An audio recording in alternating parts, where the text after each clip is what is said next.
Shalom, shalom.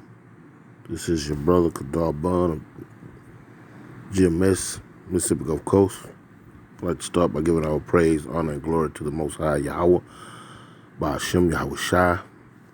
Double honors are given unto the apostle elders of Great Millstone, men who have labored and suffered in this truth for over 30 plus years, making their lives and their bodies a living sacrifice. I'd also like to send a shalom to the hopeful elect, 1/3 of the nation of Israel, speckled birds scattered throughout the four winds, north, south, east, and west, planet Earth. I also like to send a shalom to the various GMS camps, heads of those camps, also the elders.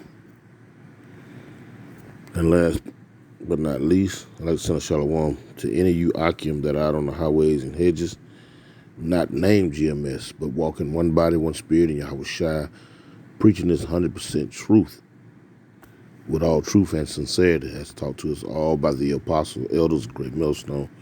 To you all, shalom, shalom, shalom. Real quick, I'm gonna read a little something here dealing with the Monroe Doctrine. Now, mind you, they're playing a little cat and mouse game as far as Russia and Ukraine and NATO and the U.S. are concerned. Right now, they're trying to make the U.S. wear egg on its face, on our face, and pretty much that's what we're seeing. And but let me state something. That is not the all be all. You know, war is on the horizon. Thus said the scriptures. You know, we're almost at the end of this thing. Salakia. But war is inevitable because it has been ordained and the scriptures been already written. It's been made plain upon tables. You know. But the skirmishes between the West, in particular the U.S., because they are known as the Western powers, and Russia. And it made me think, you know, Great Britain had a war going on, you know, U.S. and Great Britain. Well, once upon a time, they hated one another. And I dare to say that they still do, you know. They found common ground throughout the 2 centuries that the United States has been founded, but that eternal hate for one another is still lies, though. Anyway, they came up with the Monroe Doctrine back in the early 1800s, and it escapes me right at the very moment. But this is the reason, through the spirit of Yahweh Shem Yahushua, I pulled this up because the Great Britain needed the help. Slack. Go back. Needed the help of the U.S. In a routine annual message delivered to Congress by President James Monroe in December 1823, the doctrine warns European nations that the United States would not tolerate further colonization or puppet monarchs. And it was a situation, 1823. That was a situation where the Brits needed the help of the Americans, and they came to common grounds. But the Monroe Doctrine came about. Like I said, I can't think of the exact incursion, but nevertheless, this leads me to present day, where NATO and the U.S. are trying to snatch up Ukraine and have them join NATO. Now, mind you, they had the Cuban Missile Crisis, I think back in the 60s, during the Kennedy administration, and the U.S. like to have a baby. And this is one of the reasons why this place hasn't been infiltrated because of the Monroe Doctrine. Mind you, the Most High Yahweh Hashem Yahushua had these devils to incorporate this doctrine. Had to incorporate this doctrine for a set time in history, as far as the prophecy is concerned. As far as prophecy is concerned, this was set up.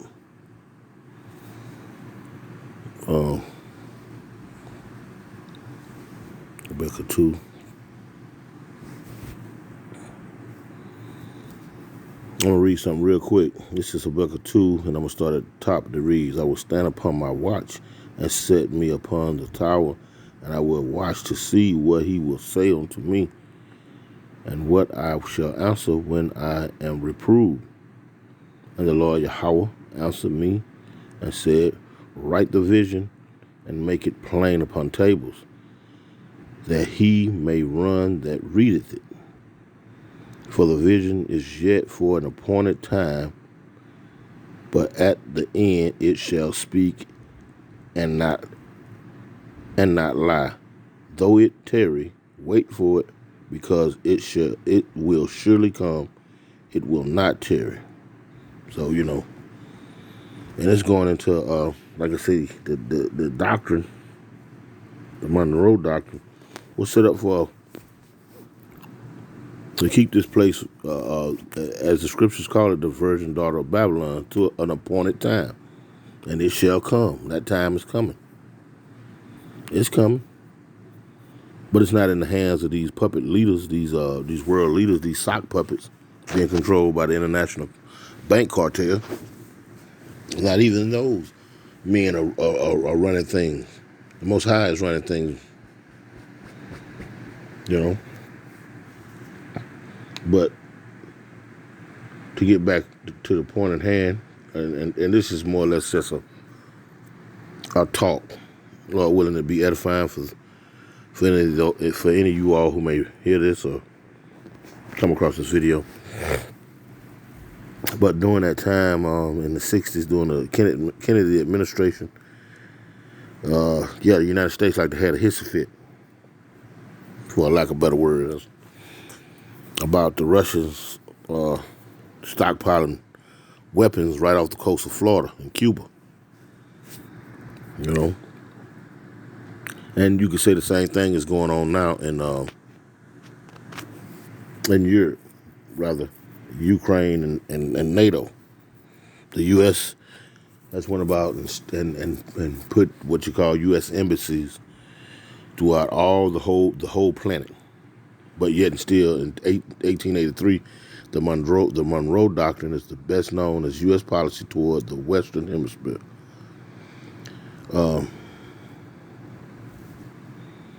It says, delivered to Congress by President James Monroe in December of 1823, the doctrine warns European nations that the United States would not tolerate further colonization of puppet monarchs. They don't want nobody over here on the Western Hemisphere but them. They can spread their tentacles just like an octopus throughout the whole planet, but in retrospect, no one can show that equal. No one could equal the U.S. and doing the same thing. So like a man and a woman, a woman want to be equal to a man nowadays, but there's no equal. There's nothing equal, even when it comes to these nations. There's nothing equal about it. Anyway, let's read a little bit on the Monroe Doctrine. Wikipedia.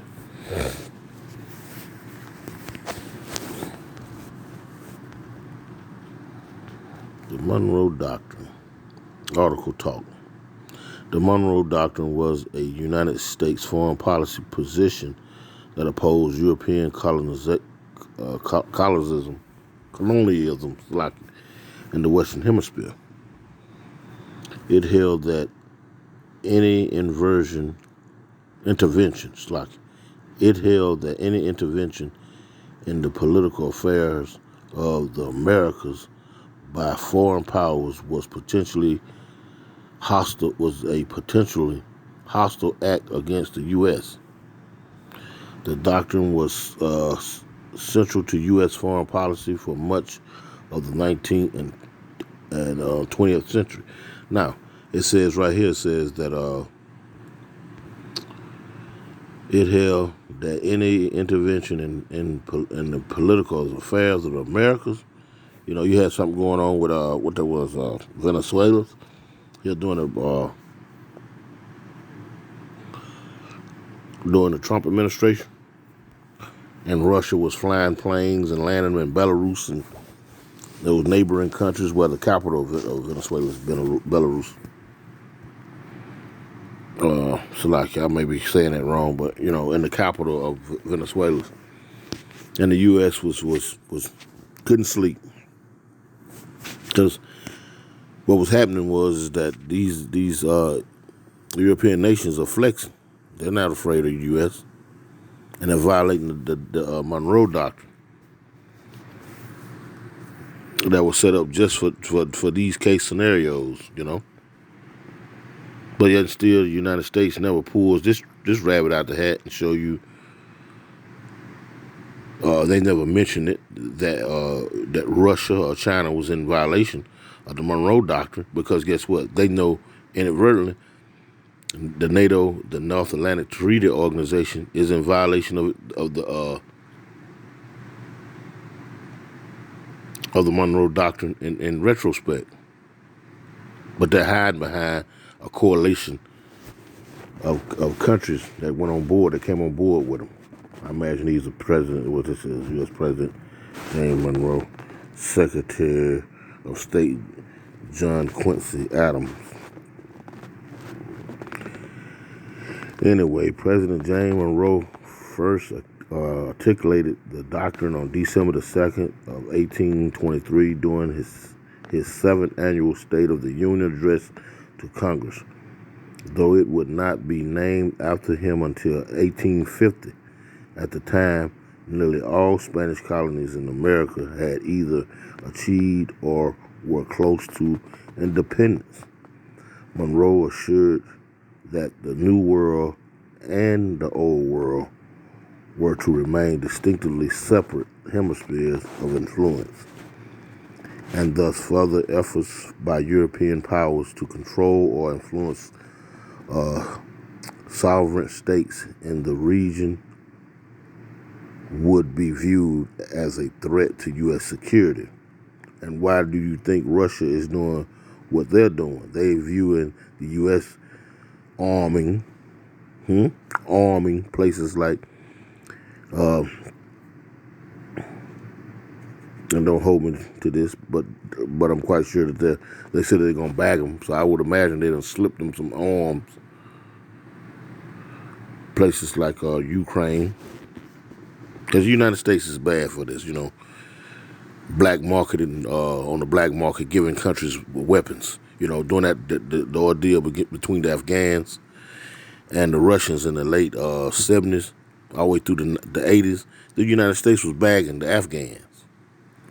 So there's always some, it's always, you have to study this man's track record. You have to study this man's history to understand when he steps in front of the camera, he's lying on behalf of him and his coalition, his partners, his agenda. And they know what they say about the half truth. It's a whole lie.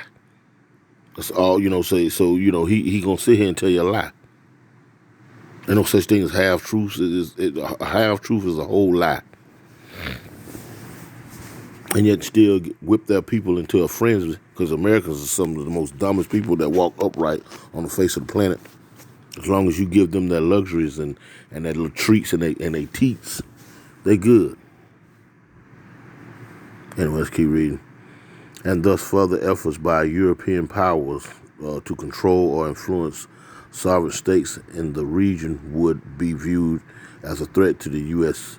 security.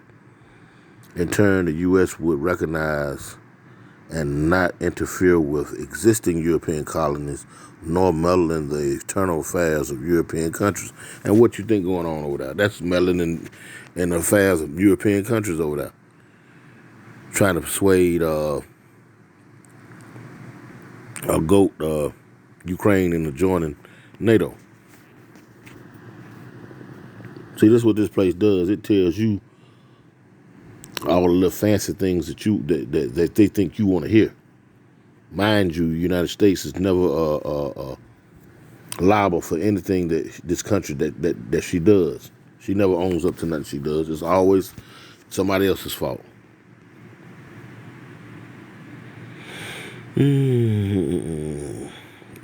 Let's go to the second paragraph. It says, but the end of the 19th century, Monroe's Declaration was seen as a defining moment in the foreign policy of the United States and one of its longest standing tenets. The intent and effect of the doctrine persisted for over a century with only small variations and would be invoked by many U.S. statesmen and several U.S. presidents, including Ulysses S. Grant, Theodore Roosevelt, John F. Kennedy. John F. Kennedy. That was during the Cuban Missile Crisis.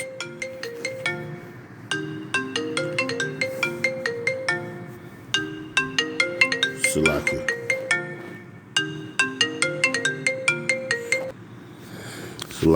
Got a phone call from one of my daughters. Okay, where was I? Okay. I'm going to start back at the top of this paragraph right here. It says, but the end of the 19th century, Monroe's Declaration was seen as a defining moment in the foreign policy of the United States and one of its longest standing tenets. Okay. The intent and effect of the doctrine persisted for over a century with only small variations and would be invoked by many U.S. statesmen and several U.S. presidents, including Ulysses S. Grant, Theodore Roosevelt, John F. Kennedy, and Ronald Reagan. So there you have it, what you're seeing that's going on in the Ukraine as far as NATO and the U.S. is concerned. It's just a violation of their own rules and regulations that they have set up for themselves. The rules and regulations are really set up for you, Israel, so-called blacks, Latinos, and Native Americans. But in this scenario, they have set up rules and regulations for themselves and all of their comrades that are heads of states of other countries throughout the world. In the end, they want to be the big dog in the building where they can tell everybody what to do, but they don't have to do what everybody else have to do. It's old saying, do like I say and not like I do. But that scenario has played out. These other countries are not having it. And it's prophecy. After 1898, the Monroe Doctrine was reinterpreted by Latin America lawyers and intellectuals as promoting multilateralism and non-intervention. In 1933, under President Franklin D. Roosevelt, the U.S. affirmed this new interpretation, namely through co-founding the Organization of American States. Into the 21st century, the doctrine countries to be variably denounced, reinstated, or reinterpreted. See more on the doctrine. But basically, that's what you're seeing when you're dealing with Russia and the U.S. Now I'm gonna play a real quick clip here. It's like you. Let's come out of here. Play a real quick clip on Gravitas news. Let's go real quick. I have to say it's an excellent piece. It was just another. Check this out. Now, it was the biggest anticlimax. All the warnings, all the doomsday predictions, in the end, nothing happened. It was just another Wednesday in Ukraine, enemy at the gates, but no closer to war. So what exactly happened? America was confident. Their media said Putin would invade today, that 50,000 people would die. If you ask the Russians, the opposite is happening. Russian troops are returning to their barracks. So did US intel fail like it did in Iraq and Afghanistan, or was all of this panic fake? Ukraine kept rejecting America's dire predictions. When US media said Wednesday was the day of invasion, Ukraine turned the narrative around and said that Wednesday would be the day of unity for them. A gigantic 200-meter-long Ukrainian flag was unfurled. President Volodymyr Zelensky tried to boost morale with this message. We are all united by a wish to live in peace, to live a happy life with our families, parents, and children. We have the full right to all of this because we are at home here in Ukraine. Nobody will love our home as much as we do, and nobody can defend our home as we can. I wish you a happy Unity Day, my blue-yellow ones, a happy day of unity of Ukraine, in the east and west, in the south and north.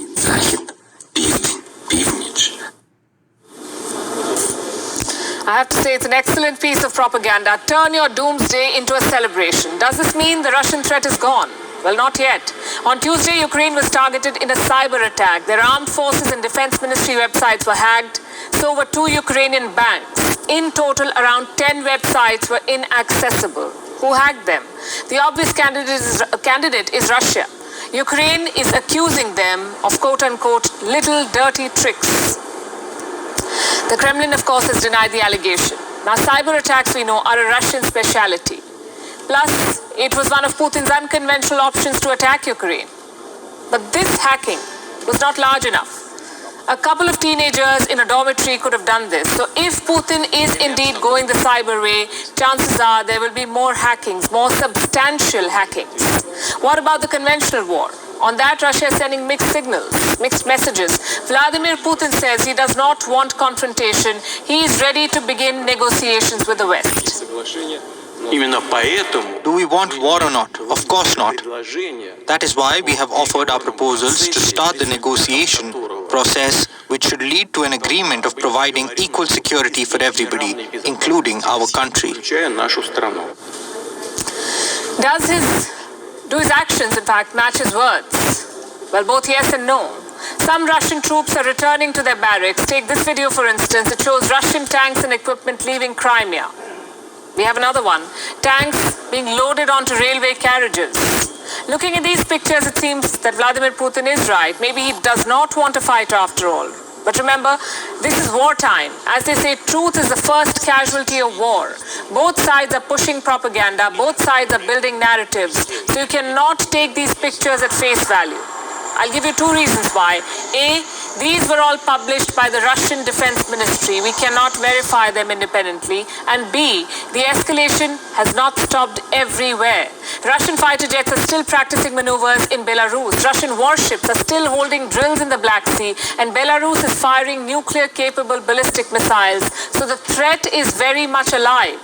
Putin may be pulling back some troops, but he's still keeping Ukraine guessing. And this propaganda game has Joe Biden in a bind. His intel reports are all over the place.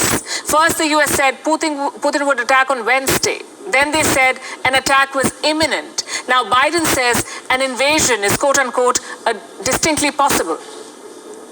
Analysts indicate that they remain very much in a threatening position. And the fact remains, right now, Russia has more than 150,000 troops encircling Ukraine and Belarus and along Ukraine's border. An invasion remains distinctly possible.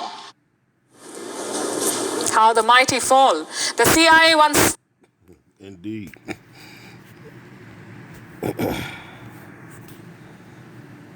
Indeed. Real quick. Indeed, how do the mighty fall? Well, let's give proof that the mighty makes no decisions. The Lord does. This is Proverbs 21, and starting at the top, because all of that blowing smoke and trying to whip up a frenzy and whatnot. It's been said once and it'll be said forever.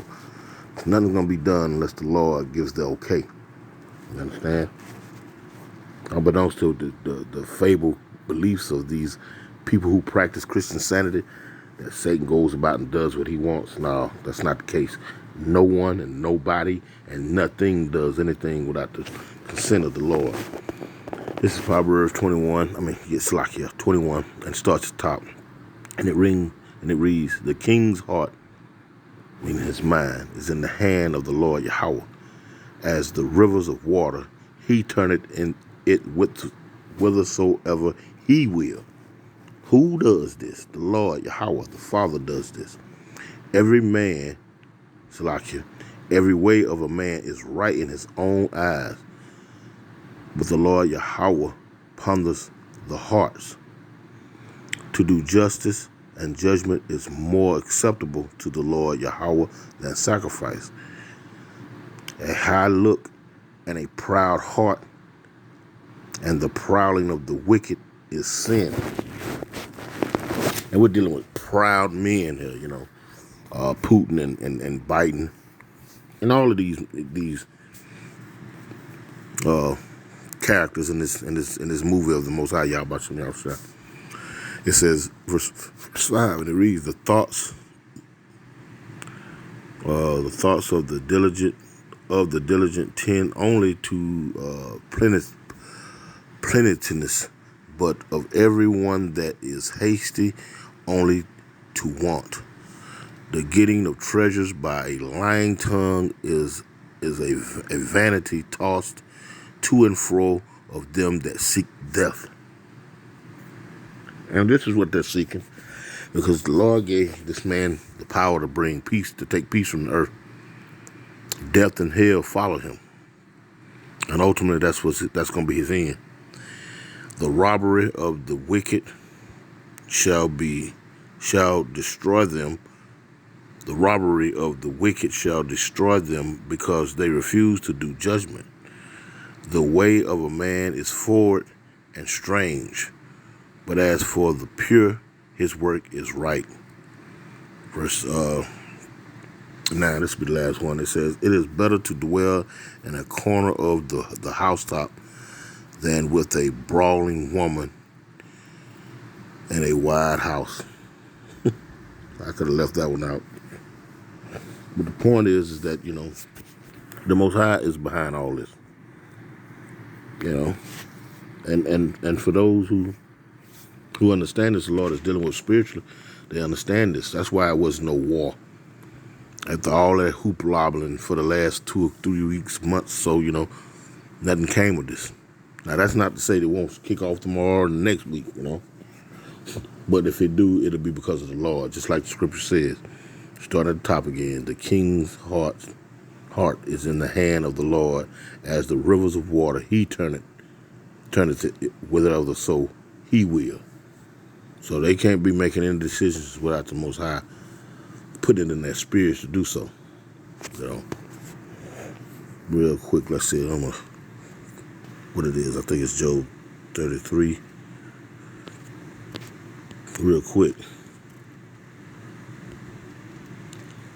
This is Job 33 and verse 14. It says, for Yahweh the power, let me read it verbatim. For God speaketh once, yea, twice, yet man perceiveth not. Verse 15, in a dream, in a vision of the night, when deep sleep falleth upon men, and the slumbering upon the bed. Verse 16, then he opened the ears of men and sealed up their instructions. So the Most High is instructing. There's nothing going to happen until the MOTB, MOTB, pursuant to Revelations chapter 13, in the last 3-4 verses. So that has been mandated, and Jacob's trouble. And those things have not fully emerged on the world stage. They're happening, but the forced implementation of the MOTB, that has not happened yet. And these governments, by and large, what I'm saying, they're sinking, but they haven't fully collapsed. So, it goes without saying. It goes without saying. Anyway, that came across my feed. It felt like through the Spirit I should speak on it. Lord willing, this was edifying. I'd like to give all praise, honor, and glory to the Most High Yahweh and His only begotten Son's name, Yahweh Shai. Double honors to the apostle elders of Great Millstone. And with that, Shalom.